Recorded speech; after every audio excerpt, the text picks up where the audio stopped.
Why did I do this to myself?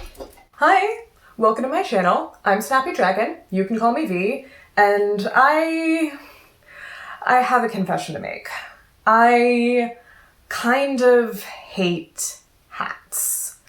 I know, they're an essential part of historical dress, but I am just not a millinerily inclined person. For the same reason I dislike trim, decorating hats just seems so fussy and I'm not very good at it, and it just makes me feel over-ornamented in a way that's really uncomfortable to someone who wears black t-shirts and jeans all the time and grew up being shamed out of feminine-coded self-expression and interest because they were frivolous. But I have reached the point in my costuming journey where I can't really escape it anymore. Hats must be worn, millinery must be done, and because I am me, I'm going to try to make it easy and likely only succeed in making it much harder than it ever needed to be. Wish me luck.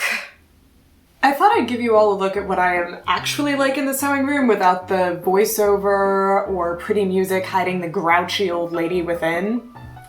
I don't want to deal with having different hats for every era. The eras I like best are the 1770s, 1780s, and the 1890s to early Edwardian period. Biggish, fluffy, flowery, circular hats were fashionable during both of those, although with the details different. So they won't be perfectly period correct, but I don't want to make more hats.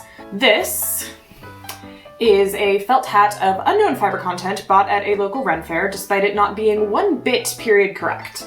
This is a random straw hat from eBay that looked like it had vaguely the right shape for late 18th century because I am cheap and I couldn't afford $20 in shipping alone for a proper Berger hat. So this black hat has this brown felt hat band on it, which is not really my color or my style, so I think that's just gonna have to come off. So let's just like rip this off.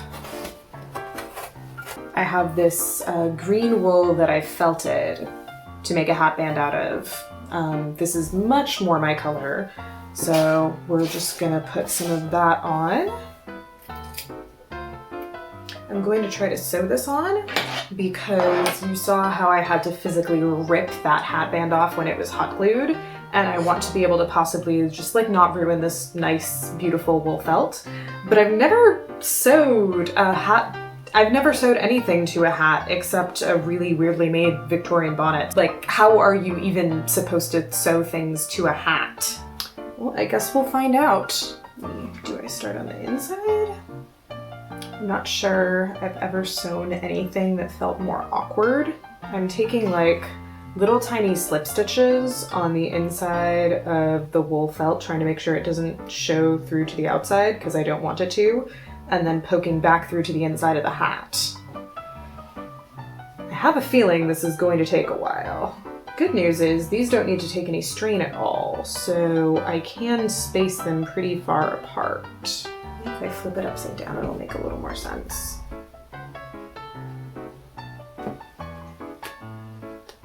I just have to sew through the bit where it's like sewn to the hat, which is not fun, and the bit where the hat is sewn to itself, which is also not fun. The things I do to make objects in my life green, and I am referring to both aesthetically speaking and ecologically speaking, hence recycled polyester thread. This thing is gonna look so weird on the inside. To all the historical milliners, I am sorry for dishonoring your work like this. But I'm pretty sure I'd be dishonoring your work more if I walked around without a hat. I am so ready to be done with this part, you have no idea. Oh, the needle unthreaded itself. I think I just want to add a loop here over the ends. At least this, I don't have to worry about making the stitches invisible because I'm gonna turn this part. It's a hat. You have to do stab stitches, V. Of course. Maybe that's why I'm feeling so stabby. Heh. Oh my gosh. We're never doing that again. Let's do the straw hat. I am going to use this green velvet ribbon as a hat band, but I am not sewing any of this nonsense again. So I'm just going to hot glue it. Let's just put this on here like this. Get that started.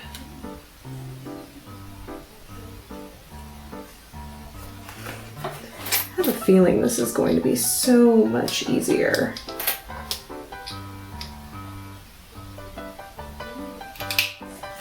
Than doing it the other way, especially if I put the glue on the hat.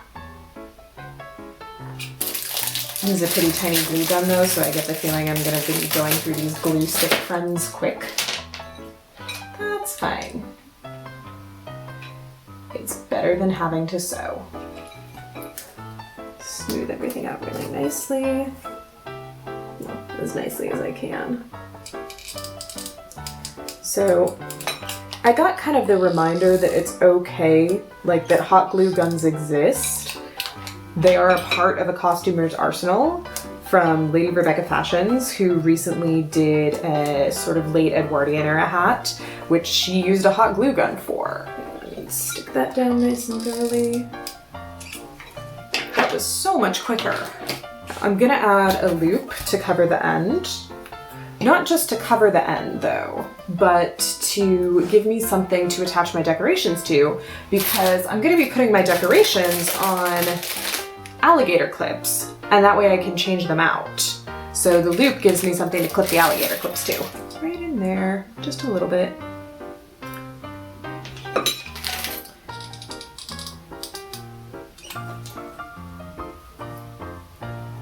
Let's get that stuff on. I always cut these too long. I'm just needing much bigger like seam allowance, I guess. But I don't need seam allowance here because I'm not sewing.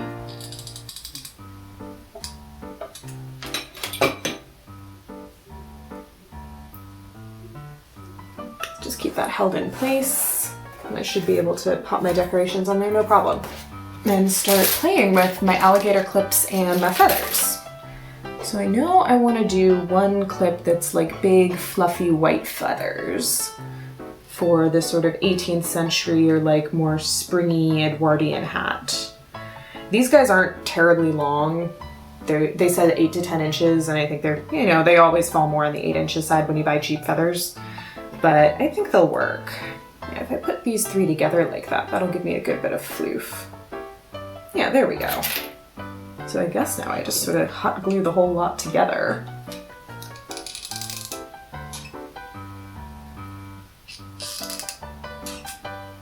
This might take some dexterity.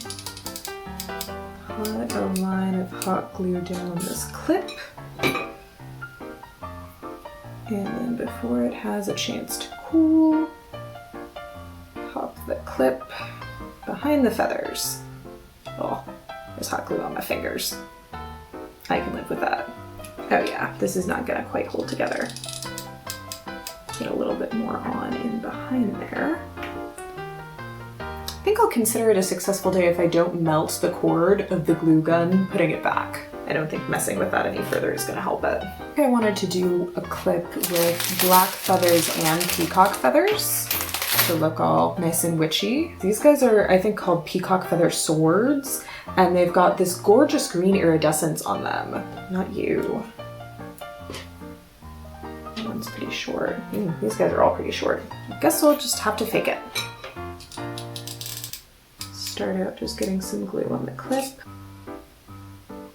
And then stick the feather to it.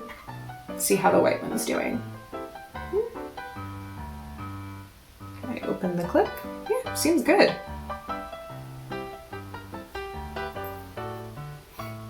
The cool thing about these is I can also use them as hair ornaments, I guess. I wonder what it'll look like if I actually just pop this on this hat right now.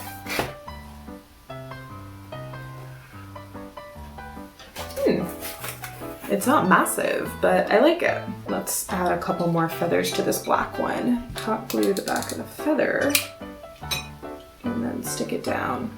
I think a certain amount of hot glue on fingers is just going to be unavoidable throughout this process. Ooh, this one's super fluffy. Could definitely put it there. Yeah, let's try that.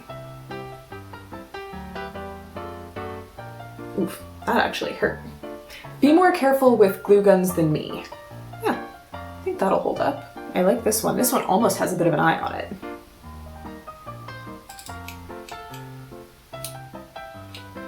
Can I get it to go that way? No, apparently what I can do is get a lot of hot glue on my fingers though. I think I might have to trim this.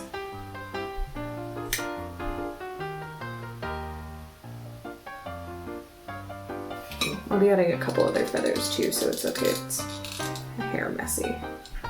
See if I can put another one of these little friends on.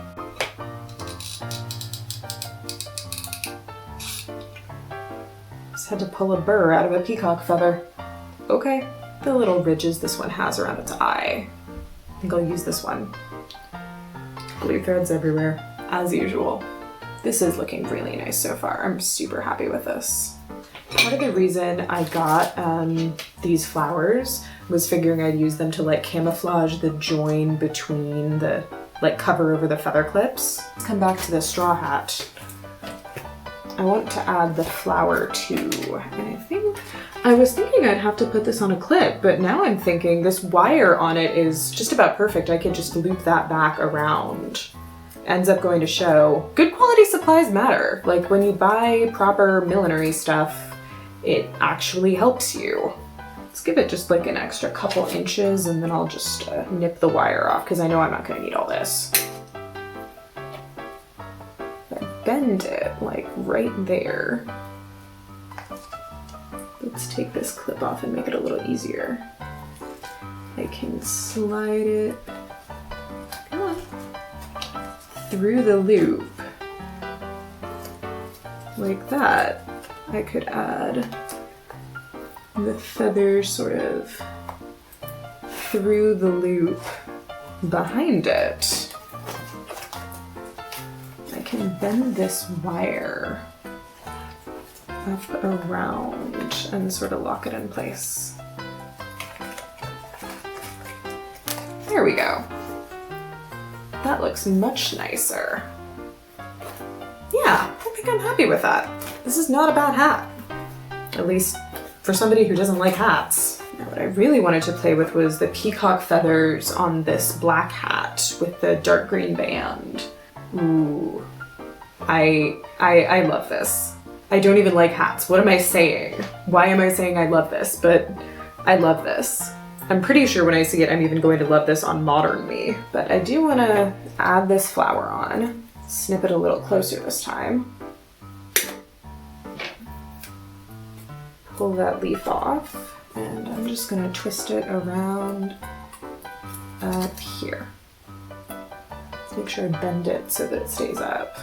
Pop that on. Oh wow, that is amazing. I love this so much. I have no idea what my hair looks like. Oh yeah, I'm excited. I don't even like hats, but I'm excited. What's going on? No, honestly, I'm super happy with what I've got, but I think I'm gonna do one just with black feathers in case I never ever need to dress as someone who's in mourning. And the tricky thing in historical costuming is always like whether you feel like it's okay to use modern methods for something. I take myself super seriously like all the time. It's kind of a problem. Where that gets me with stuff like this is I feel like because I can't do it historically like perfectly, then it's never gonna be good enough. But like, it's okay to use modern methods. It's okay to half-ass things rather than not do them at all. It's better to have a hot glued hat than no hat and feeling super inadequate because you tried to push yourself beyond what you have the spoons or energy or tools or money to do. I love to hand finish stuff and I love to have it look as historical as possible, but I've got modern machine overcasting all over the inside of everything. I machine sew on my construction steams, and that's okay. It's better to have a done costume than a perfectly historically accurate costume that I haven't even finished. There we go. That's a nice long feather clip. In case I ever need to play or dress as a spoopy Victorian widow or something. One of the reasons I don't like wearing hats in my daily life is because with my curly hair, putting a hat on it tends to just like smush it down a lot. And it causes frizz too, and then it's like, great, well now I have smushed frizzy hair, and I only wash my hair once a week. So I'm stuck with smushed frizzy hair for the rest of the week. For historical wear, these are gonna be worn on like pinned up hair, and they're not even so much gonna be on my head. They're gonna be pinned on with a hat pin, this big pointy thing. This one's about 8 inches long. It is quite sharp, although I've tried it a little bit with these hats, and I'm thinking I might need to get one that's even like longer, sharper, and sturdier. Mashers beware. Let me know if you want me to do a future video on the hat pin peril, because I've been thinking about it. Oh, we've got 2 decorated, fully acceptable hats here that I think we will be able to get on with very nicely for my future historical costuming needs, at least my favorite eras. One of them is even looking nice enough that I could see myself wearing this in the modern world a little bit if I ever wanted to look especially spoopy or serious.